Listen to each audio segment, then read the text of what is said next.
Welcome everyone to the second round of the first FIDE Online Olympiad for people with disabilities. We are delighted to welcome you back. Both of us, me, Polina Torochkova, and my charming colleague Ulrike Vogel, have been involved with FIDE's DIS Commission for quite some time. This is the phenomenal event in the history of chess for people with disabilities. The event will consist of two stages. The first one is a 7-round Swiss system from which the best 4 teams will qualify to play a double round semi-final. The 2 best teams will advance to the finals, while the 2 others will compete for the third prize. And I want to remind everybody importantly of the time control in all stages is 25 minutes plus 10 seconds, which means that it will be very amazing for all to watch. So many disruptions having happened throughout this last year. We were also not quite immune to them ourselves yesterday, so we'd like to apologize for the technical issues that we've had during yesterday's broadcast. We have made a couple of adjustments, so hopefully we should have no interruptions or sound issues today. Obviously, some of the teams also had some technical issues, but fingers crossed that should all be okay today as well. Obviously, yesterday, a couple of quite exciting games. 11 teams actually finished their first rounds with a very clear 4 points. So that was the 2 Polish teams, Germany, Ukraine 2, the first Romanian team, Spain, the first Colombian team, Philippines 2, Russia 3, Turkey 1, and also France. There were some really interesting games where some of the lower rated players were able to actually achieve draws or even wins against stronger players.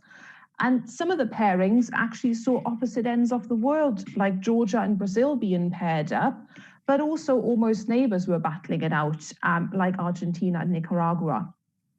And I'd like to talk a little bit more about one of the games of the previous day, Sahin Handanur from Turkey against Saddam Ali Sheikh from Kenya. Handanur is one of the leading disabled chess players in Turkey. She started to play chess when she was 10. Her disability comes from a genetic mutation. Her patient is called SMA. It is a rare type of muscular disease which causes muscular weakness increasing with age of the patient. She has been using the wheelchair since she was 4. Despite this difficult disease, her family always supported her, and she became a leading chess player in girls section in the country. She won the 3rd prize in Turkey's Women's Chess Championship in 2018. Thus, about yesterday's game, the French defense was played in the game e4, e6, d4, d5. Then, with the third move, Handanur chose Tarrasch variation, knight d2, and Kenyan chess player chose the most energetic move, c5. So black tries to undermine the center. Then there was c3, knight c6, knight g f3, c2, d4. White captures the center on the 8th move, e5, and black tries to start counterplay. And on the 18th move, black made a terrible mistake, queen c7. As a result, Handanur has 2 extra pieces, and the Turkish player had the skill to bring the game to the victory. To make sure that you can follow the action today, have a look on Tornello, where you can keep an eye on the live games. The direct link is also posted on our Facebook page. During our broadcast yesterday, we spoke with Norwegian Grandmaster Arian Tari, who mentioned that this year has been quite a challenge for him as well, with all the restrictions in place. Ulrike, how have you found it dealing with all the changes of the past year? It has been quite difficult at times, obviously, just like Arjan mentioned yesterday. I think we've all felt the strain. I have been really lucky that I have been able to continue working from home. And the area I live in within the UK, we have been back out of lockdown. So I've actually been able to go out and have some sort of normality back in life. But I think sort of for those of us, and I think almost everybody in the chess world does travel a lot. And I personally really like to travel. It is usually somehow involved with chess. So, you know, it's been a shame that I haven't been able to go to see to any places. And I was really excited to finally get to go to Khanty-Mansiysk for this year, which obviously sadly didn't happen. But how about you, Polina? How have you found sort of dealing with this last year? The pandemic has changed us for sure. Although being on lockdown has been pretty grueling on balance, the surprise is that many of us have realized that there are some things about quarantine life that they are worth preserving. Being stuck in our houses has made many of us realize that we have spent years rushing through life, pressuring ourselves to get the right jobs and attend the right events, even if all that was making us miserable. Quarantine has forced me to slow down in ways I haven't since I was a kid. I always said that I was one who liked to be busy, but the last months of forced slowdown has really called on me to think about what I want my life to look like moving forward.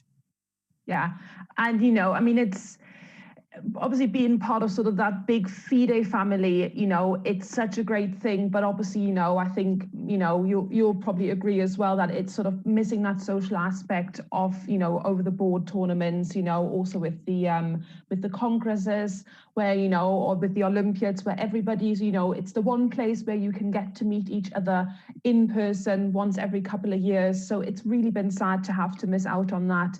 And obviously, if we have been struggling sort of, we can only imagine how some of the players must have felt as well throughout this past year, where they were probably even more worried about their health, making sure that they keeping themselves and their families and everybody safe. So it's been really, really a challenge. And I mean, it's just so great to have that we have all this technology, that we have the ability to talk. I mean, we are the prime example. I'm based in the UK, Polina, you're in Moscow, and yet we can still do this together from the comfort of our own homes. And, I mean, only imagine if we would have this or if this had happened a couple of years ago, where we did not have all this technology in place. So, and it's also great to see that actually so many famous names in chess have really embraced that digital world and made it their own. Going out there, making headline news because they've managed to build up such a big following, on Twitch and other platforms. Have you been keeping an eye on this sort of things as well, Polina? Yes, for sure. What about chess platforms? I was following top chess blogs as Chess.com, The Weekend Chess, Chess24, and ChessBase, as well as Play Magnus chess app. And who knows, maybe one of our participants in this tournament might be the next big superstar online. Yeah, no, definitely. I think, it's great that we have this. And I think our players, of course, there are the challenges with the different time zones. Obviously, our Latin American players, it will be still quite early in the morning for them, no doubt about that. Whereas some of our Asian players, it will be quite late in the evening. So, it keeps it interesting to see how we can sort of adapt to that. So, it does make it challenging, obviously, to really have all parts of the world included. If we look, for example, to Australia and New Zealand, for them it's the middle of the night and they are already in tomorrow. So it's really, it makes it interesting. But I think it's also nice because we can bring the world to our own living rooms, without having to worry about traveling. And I think, because I've been to some of the tournaments in Dresden, sort of in 2015 and in 2017, and I know of some of the struggles that some of the players had to actually get to Dresden, where they were traveling, far distances, long distances. I remember one of the players, I believe he was there in 2015, Nelly Carl, who sadly passed away in the meantime from the Indian team, where he couldn't really sit, he couldn't stand, he could only lie down. So obviously it was a lot of stress for him, for his family, for the medical team, for all the people around him to actually travel. So it's really great to have that pressure taken off a little bit, so that they can sort of, just be in their safe space, be in their place where they feel comfortable, because, it can also be really intimidating to go to a different country, to be faced with different cultures, with different people. And sort of, have to put up with all the pressures that come with that as well. So, and we are sort of just waiting for our guest to come on as well. He should be on in a couple of minutes. Yet again, we have, through the power of technology, we can now even bring the Philippines into our round. And so yes, that we'll just be waiting for him to come on. If you just bear with us a couple of moments, he should be on in a moment. Yes, Seb, we'll be talking to him a little bit about his experiences, how he's been sort of coping it with the pandemic, with the challenges, sort of to see how he's been supporting his chess players as well. Yes, as said, we're just waiting for him to log in. And of course, about yesterday's results, if he's satisfied or not as a trainer, as a coach, and of course, we will pay attention to the current games as well.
So with the power of technology, we've got now James Infiesto from the Philippines with us, who is not only an arbiter and a trainer, but he's also the head coach of the Philippines para chess team, as well as an appointed board member on the Philippines National Council on Disabilities Affair.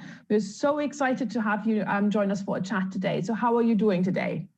Hi, at this very point, it's evening in the Philippines, but I will say good morning to everyone. Those who are watching, it feels good. It's an honor to be invited here. That's great. No, we are so excited, and the pleasure is all ours. So, how did you get involved in chess in the first place?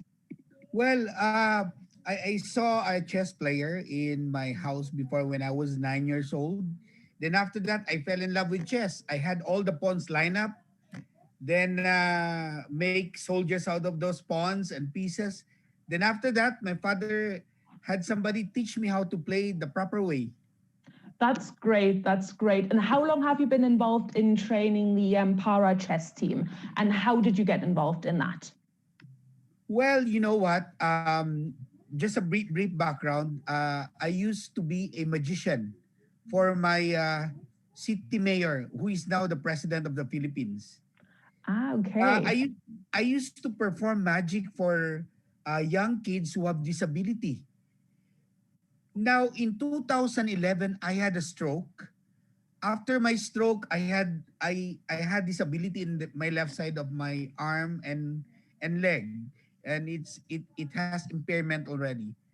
So, in that year, what I did, since I am a chess organizer, I organized a national elimination for the Philippine para chess team. And luckily, I also qualified for the team and played in ASEAN Para Games 2014 in Singapore. So that was the start. And I say, it's so difficult in what happened to me because I'm a very active person. My friends cannot look me straight into the eye.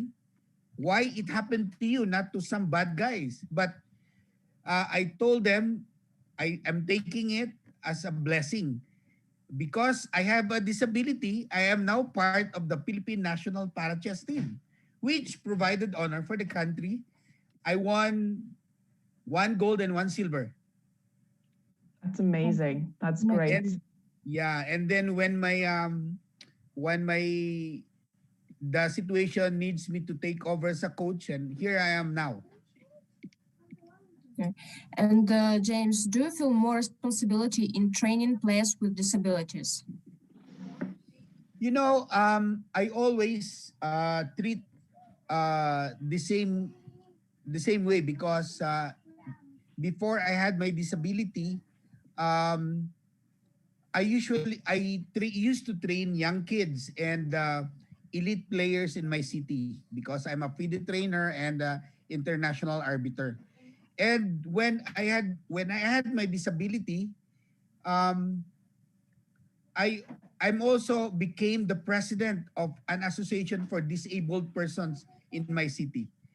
I always tell them, if you want to be treated as an equal, a co-equal of the society, then you need to talk like one. So when you say about how I train person with disability, I treat them like an ordinary chess player. Mhm. Except that in the process of teaching them, you need to communicate in the manner that it will be effective and in a manner that they will understand. So that's how I do it. Um, Talking to the because my team is a mixture of partially blind, completely blind, and physically impaired. It's so difficult. It's also funny when I conduct meetings in our Association of Disabled when I was the president. After our meeting, when I meet the visually impaired, the completely blind, I need to escort them to a public place where they can take public transportation. After that, I made some adjustment. I cannot do it alone. So when I meet the visually impaired, I make sure that there are some physically impaired present. So I will tell them, oh, you let these blind people take a public transport. And it was so funny when I meet with the hearing impaired because when I am talking, they don't move their faces. They don't hear me. And when somebody with the glasses, dark glasses, they can hear me, but when I move my arms, they cannot see it. So you just laugh at it, and but mind this one: if you are with them, life is so simple. You don't have you don't need physical things. Well, you don't need to have a lot of money for you to feel good as a human being. And can you tell, please, what character traits are helping the chess player with disabilities over the chessboard? Can you repeat the question again? What character traits are helping the chess player with disabilities over the chessboard? What traits?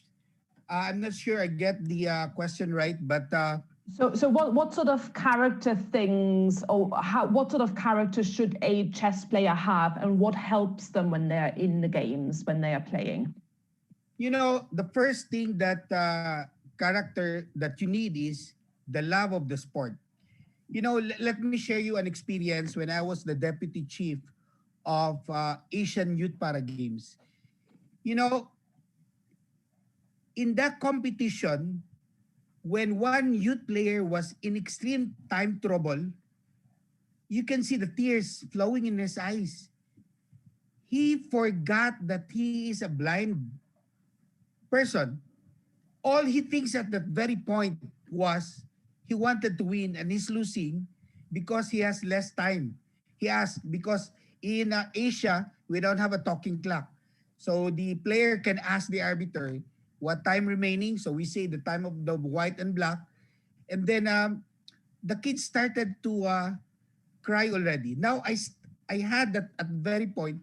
I had that uh, message, a message in me. I realized that the players, they forget their disability if they are involved into sports, and they have the thing of them when they win, they will feel like winners.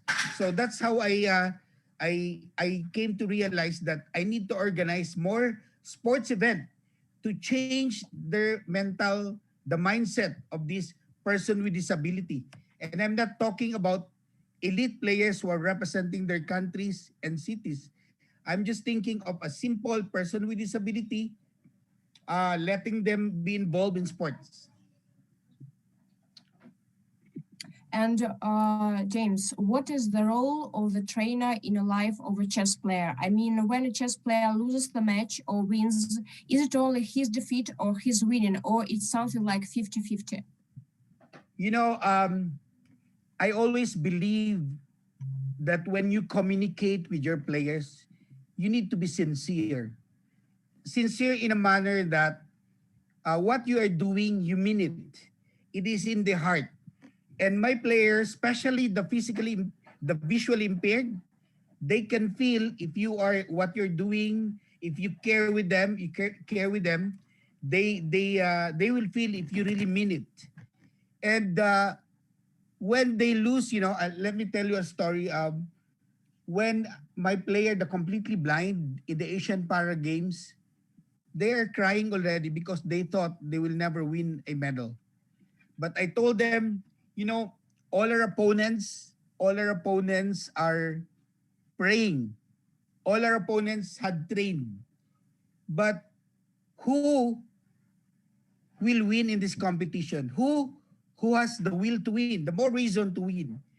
But at the end of the day, you always say these inspiring words, but if your players will lose, you will cry with them.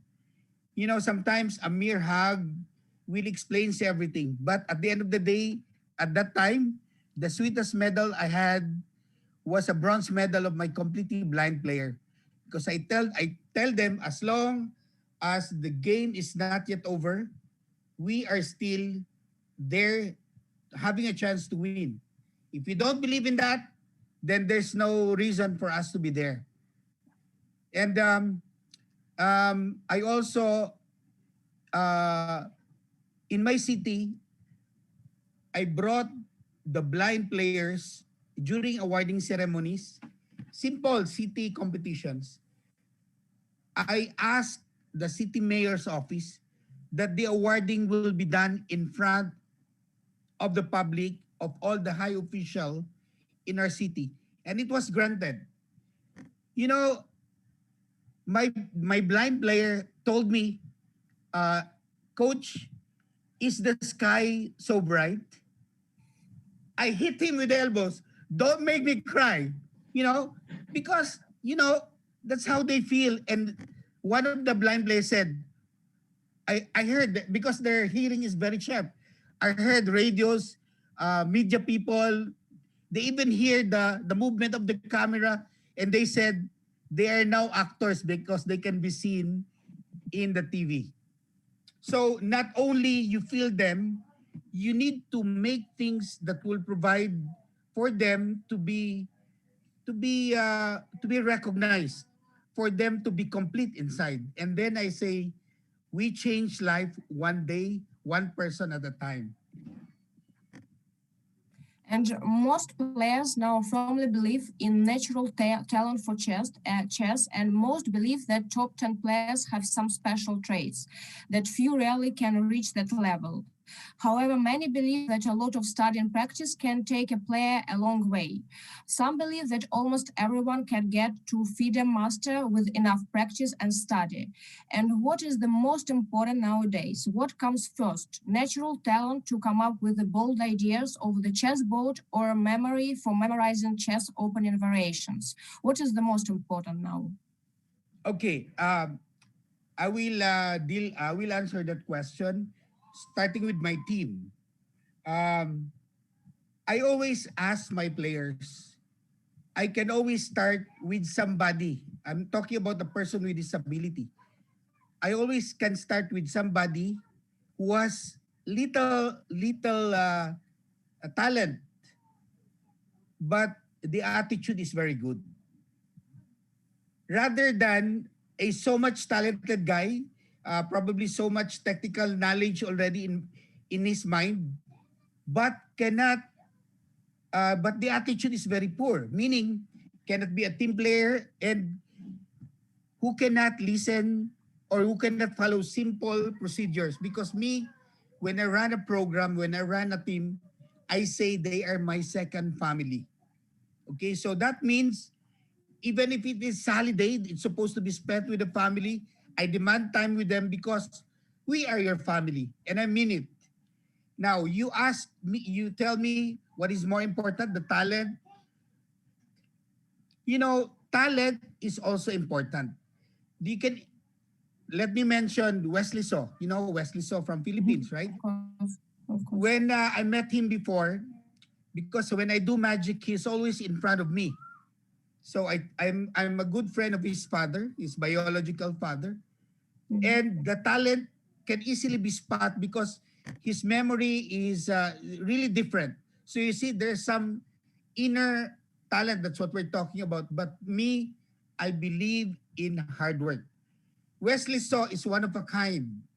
Probably in the Philippines, the same also.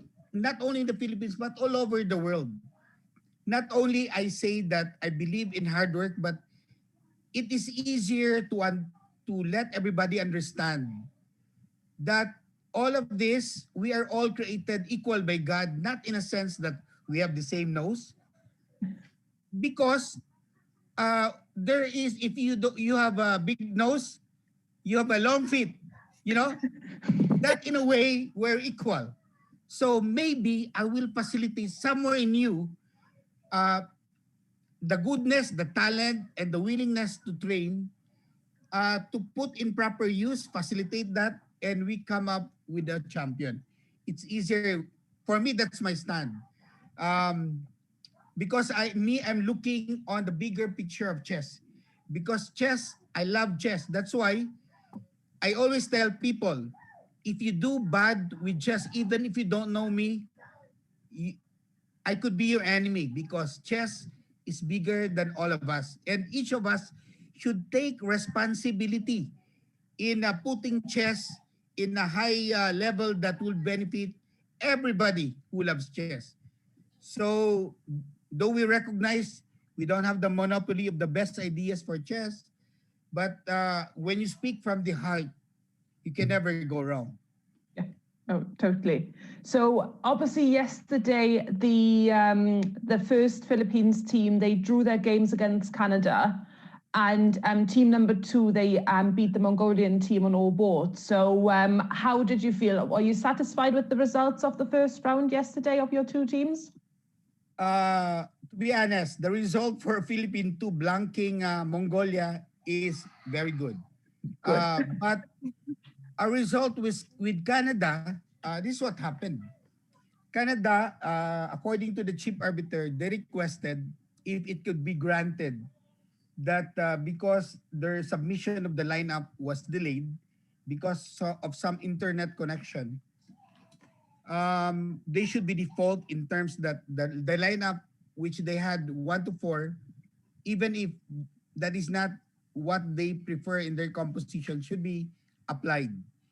But I granted them. For me, winning is not everything. Chess is bigger than all of us.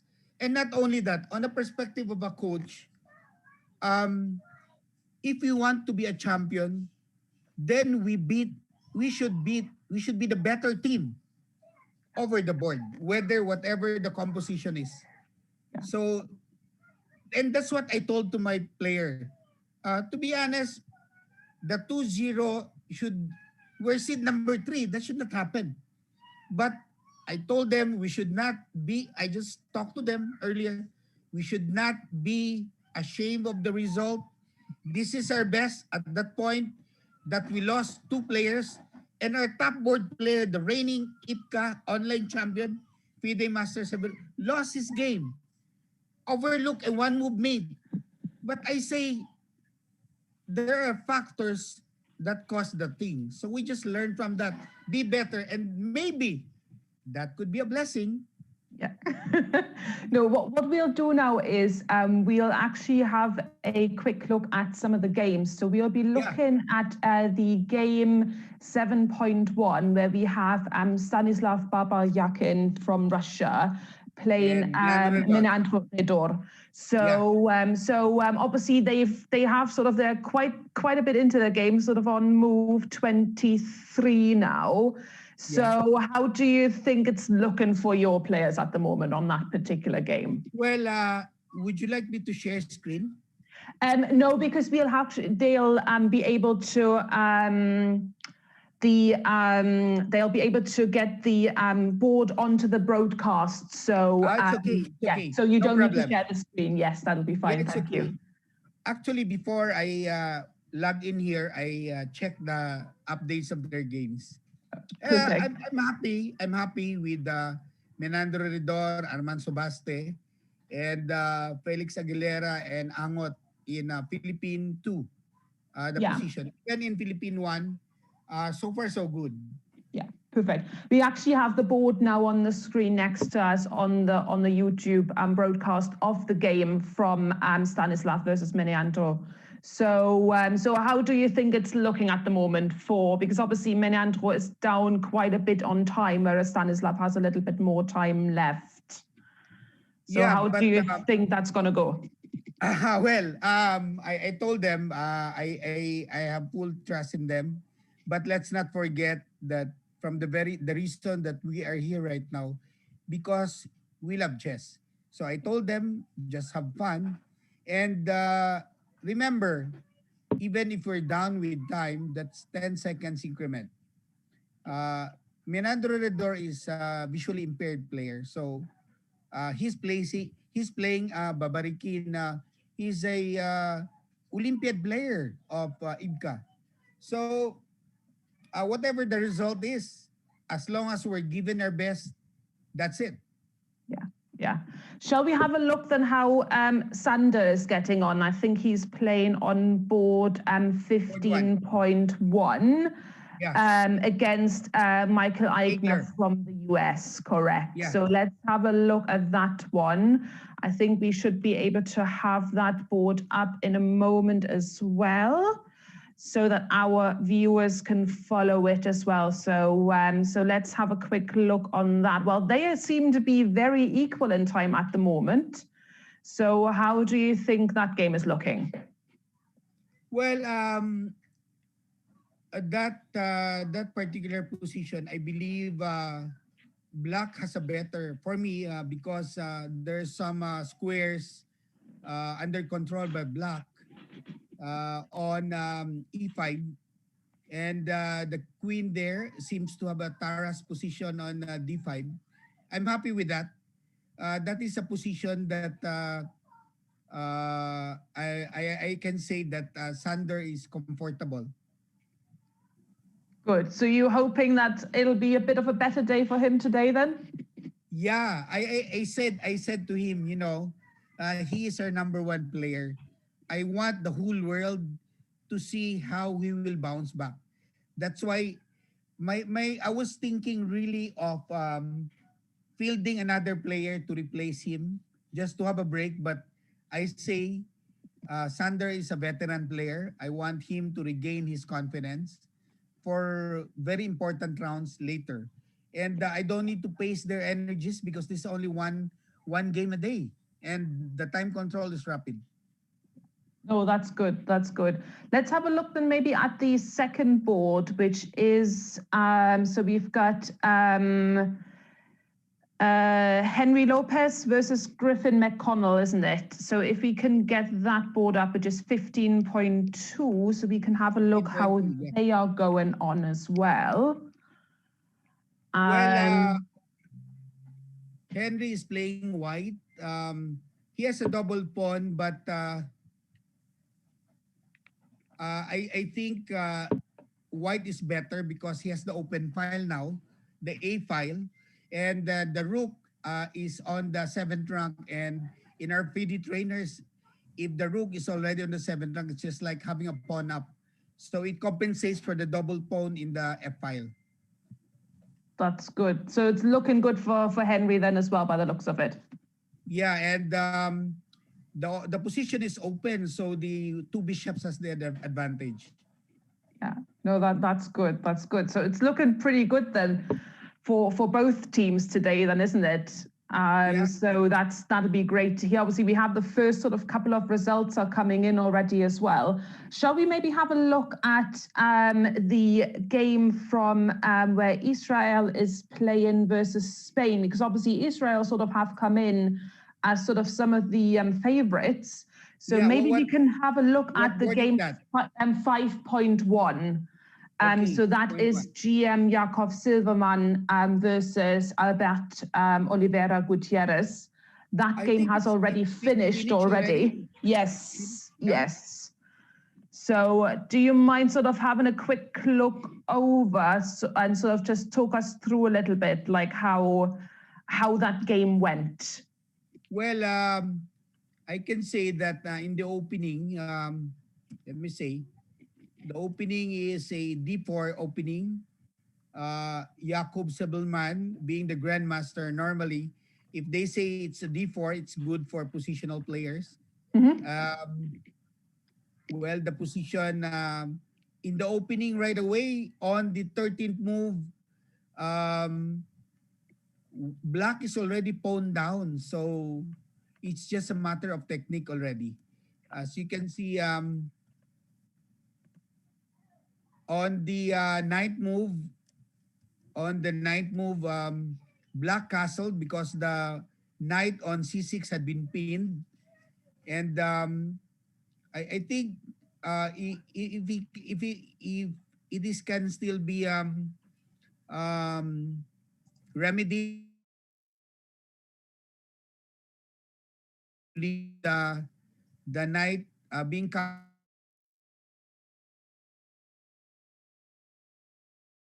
c6 but blundered with knight d7, leaving the pawn on c6 right away.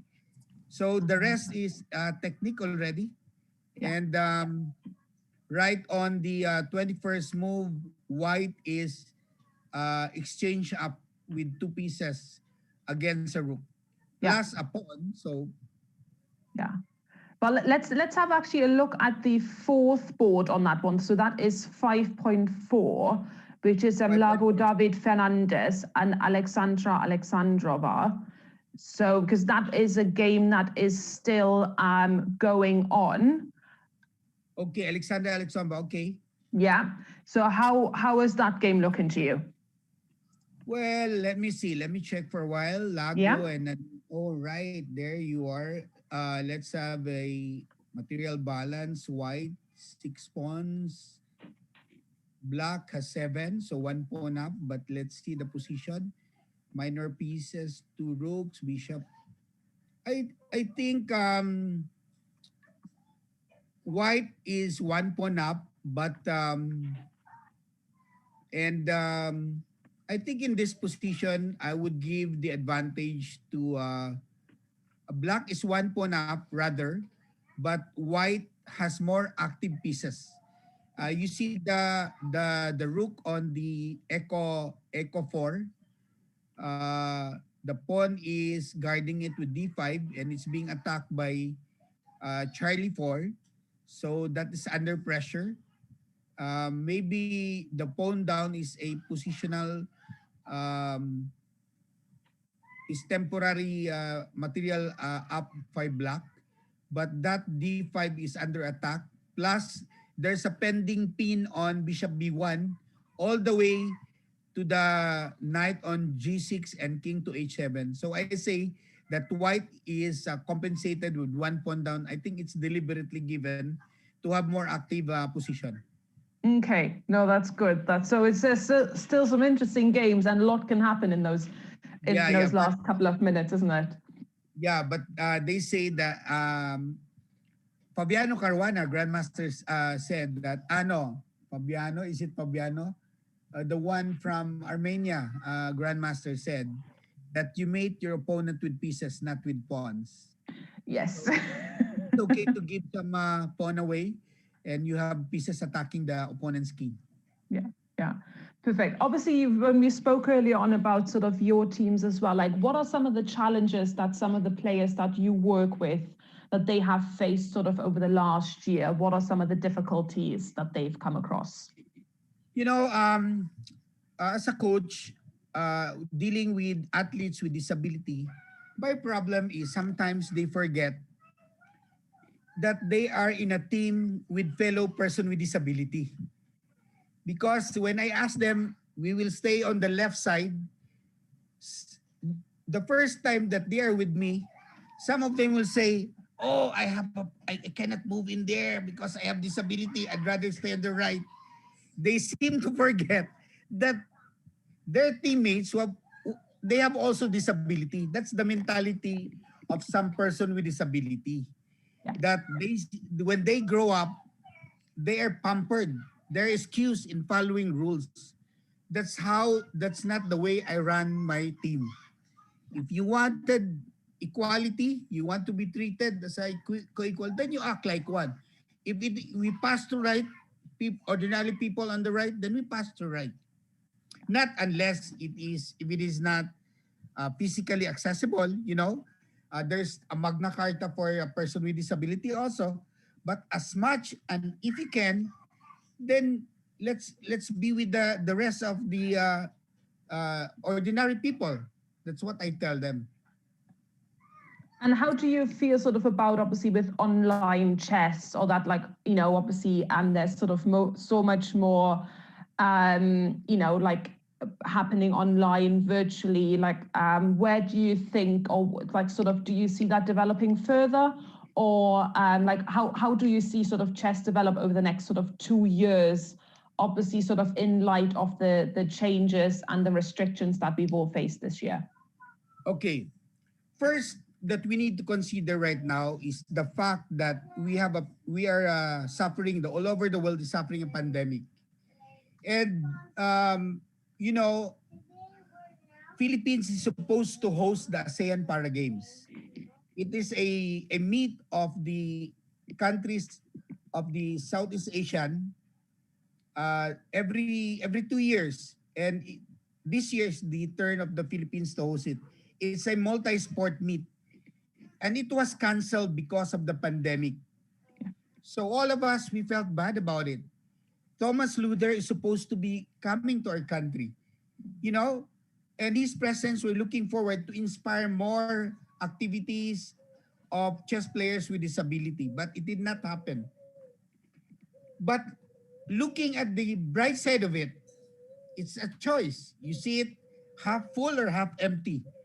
This pandemic had chess in the world center stage in sports, because what we're doing right now is a legitimate chess competition. In fact, when we hosted the SEA Games for the able-bodied last year, there was a particular event which what we call online chess, which was really pushed and made realized by our FIDE delegate, international arbiter Casto Abundo. So you see, it is a regular event, online chess.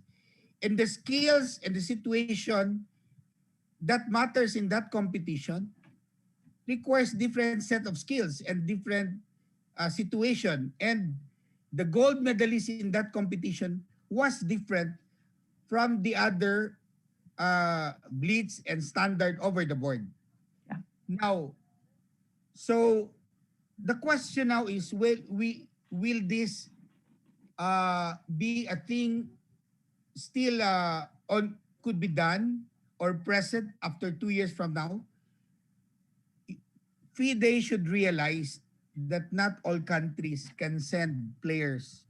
That's why FIDE subsidize other countries, right? But this is a competition that the participation should be maximized. Yeah. I'll be honest with you, I'm a little bit disappointed on why there are only 43 countries participating in this. When I try to dissect this one, probably, you should understand that the structure of chess in terms of disability in different countries is different from federations. Probably that is the thing on why I see a lot of ASEAN countries who have a lot of players with disability are not participating in this competition. Why? Because not all the structure of sports for persons with disability in different countries is autonomous from the chess federations who are member of FIDE. So my suggestion is this online could go further, and this has a lot of promising thing because the poor countries that did not no need, or countries that does not have support financially in terms of travel, hotel allowances, and yet this could be done effectively and fairly. But the approach, the strategy on maximizing the participation might be considered on how we could do it, which I PM to you earlier, that the best way to oblige countries such as ours in ASEAN countries is for FIDE affiliate with the Asian Paralympic Committee, APC, which is the counterpart of International Paralympic Committee, which is the counterpart of IOC, Asian Olympic Committee. In this way, this will give directives to our mother unit, which is the Philippine Paralympic Committee, that we should participate in this program of FIDE, because FIDE is a partner in terms of program for Paralympic chess competition. And why do you think chess is so important for players with disabilities? Why is chess, or why do you think it should be pushed out even more? Well, chess, I say this also because I used to be coach when I didn't have disability. Chess is the nearest to academics. In many studies, chess is proven to be a learning tool. Language, I used to be a preschool teacher also. Language is a learning tool for English. Okay? And chess in a certain study is a learning tool for math. I used to be an engineering student, and before I solved calculus, solid mensuration, my mind is loose and more creative when I play chess before solving the problems. So you see,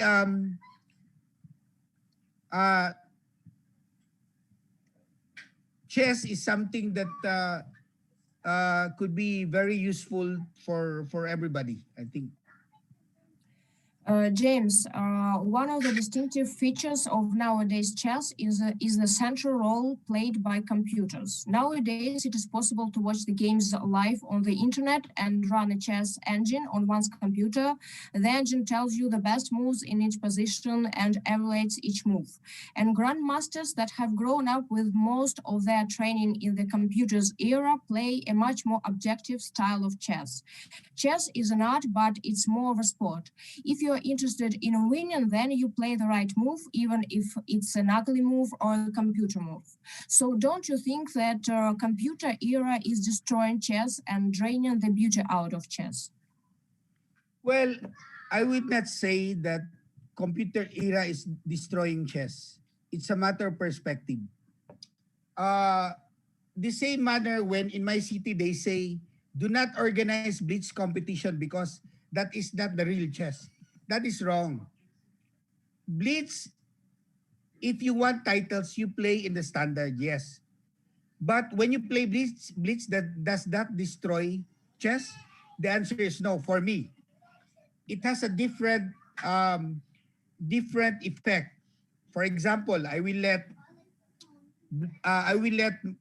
had my blind player, completely blind, play blitz live in a television. All the viewers, they appreciate it. The drama, the emotion of the blind under extreme time control, the same would explain for the able. Going back to the computer age, the if you know the tendency of you see right away the engine computation, you get to be lazy in analyzing, assessing your games, because the moment I always tell my players, the moment you analyze, use your brain in analyzing, that is already the process of training, and it is not, the objective is not to get the right answer, but to use your brains, come up with the deductive reasoning, and come up with the best answer. So the question, if it is readily available in chess engine, is that destroying you? Maybe um, it's just a matter of media information, etc. But at the end of the day, most of the people want to play over the board because chess is a human thing interaction. It's different when you play over the board in front of an opponent. It's different when you see a friend, which you can shake hand in front, right? Rather than you just see online. So probably we could be creative in a way in coming up, but not to the point of telling that online chess, computer era is destroying chess. They are helping in a way, right? It's how just, again, it's a matter of perspective on how you see everything. And I think it's important to sort of for the players to think outside that box and to think outside those, you know, those 64 squares, because, you know, like that computer might actually open their eyes to a move that they could have made. So in the next game, then they might actually win it because they've kept an eye on it. So we've had a couple of the first results in now already as well. So unfortunately, Miniandro seems to have lost against Stanislav. So yes, not a good end there, unfortunately. So, but the game of Felix Aguilera against Evgeny Suslov is still ongoing. So yeah, so hopefully you'll have one win there in the team. And I think the first Philippines teams. Let's have a quick look. We've had the first results. So Dari Bernardo won his game against Pranav. But the other 4 games are still going on with the with your team as well. So with the first team. Lost and Sobaste lost. Too bad. Yeah. Well. That's how it is. Yeah. Exactly. But sort of. We'll see. Also, we'll keep our fingers crossed for tomorrow for you all. Yeah. Thank you. So, but like, is there something else that you just want to say to the players as well, sort of just out of sort of like a final word to round our chat up? Well, you know, to all the players, I always say that, you know, chess is not, it's bigger than us. It's something that we love. We need to give back. And one way of giving back is creating programs, creating clinics for person with disability. Not really to make them a champion.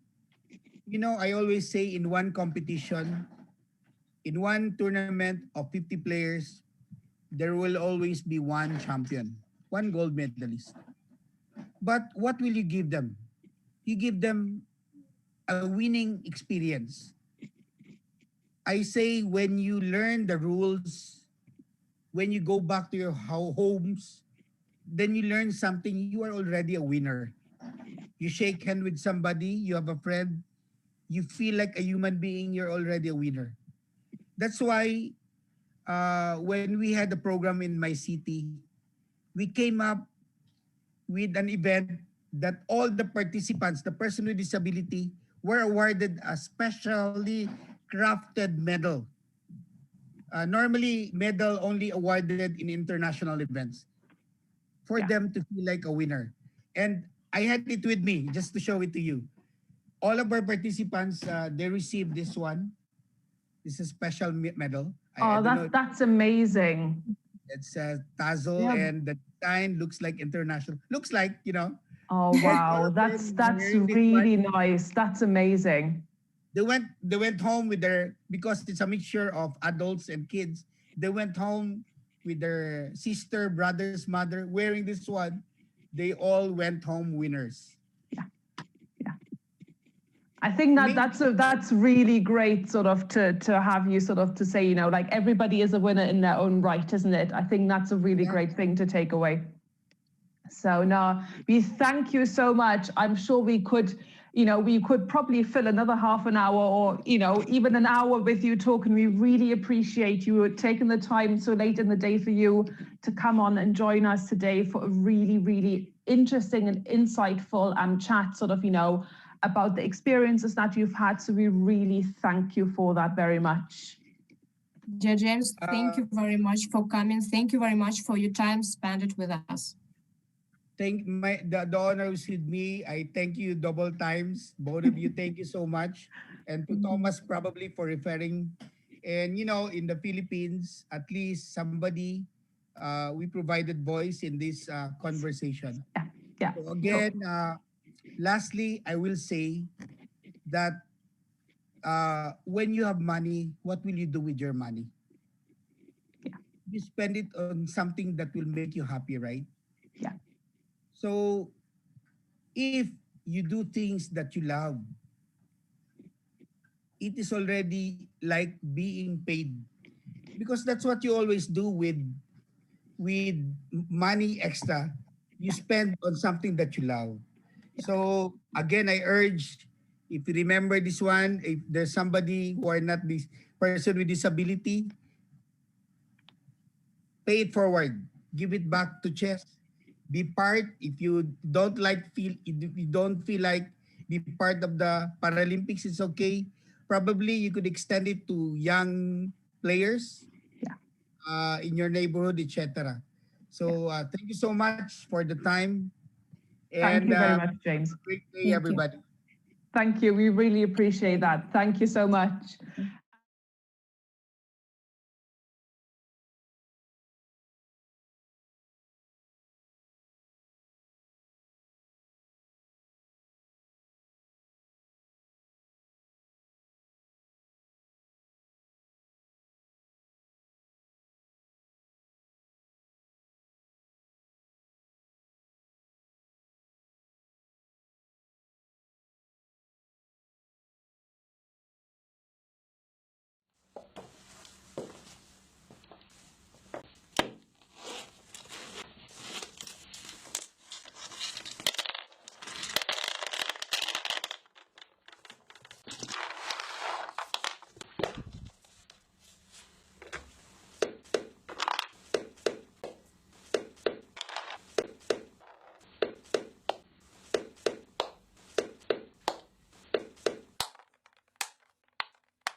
Great. So obviously it was in a really insightful chat with James. I mean, we easily could have probably talked another hour. It's great to hear, obviously, from someone who has impacted themselves as well.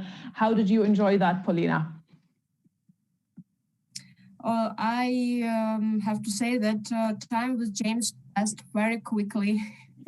Yeah, no, it was really great to hear from him. And just a reminder to everybody, obviously the full results will be published on chess results later on, so they'll probably be online within the next sort of couple of hours. But obviously, you know, you can check already on Tornillo as well, but all those details will be on there later on, as well as obviously the standings after round 2. So as said, I think we'll have some more interesting results today. Obviously, we'll be talking about them a bit tomorrow. So by all means, join us again tomorrow, where we'll be then already on round 3, which will be great. So big thank you from us. And yeah, we'll hope to see you all again tomorrow. Therefore, stay tuned and support your favorite teams. Everybody, please enjoy this online Olympiad. Bye, everyone. Thank you for watching.